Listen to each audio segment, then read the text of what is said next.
Mabuhay! I am Tracy Ann Marie Gayahan from DS Tourism Management. We will explore Laguna, Cagayan Valley Province. Laguna is a province in the Calabarzon region, just southeast of Metro Manila. Known for its rich history and natural beauty, it's home to famous attractions like Pagsanhan Falls and Mount Makiling. Laguna is also the birthplace of Jose Rizal, our Philippine national hero. The province thrives on agriculture and industry and is famous for its hot spring resorts in Los Baños and Calambang. Lastly, the Laguna de Bay, the largest lake in the Philippines, is another key feature of this vibrant region. Moving on to Cagayan Valley in northern eastern Luzon. It includes provinces like Batanes, known for its picture scenery and unique Ivatan culture, and it's home to Cagayan River, the longest river in the Philippines. One of the key attractions, Batanes Rolling Hills and the Callao Cave with its massive chambers.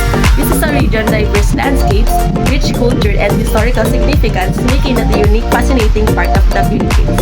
In light of what we've discussed, embracing the Philippine wonders with care, I am to shape the future of travel through sustainable and memorable experiences. Choose tourism, choose you in Manila. Thank you.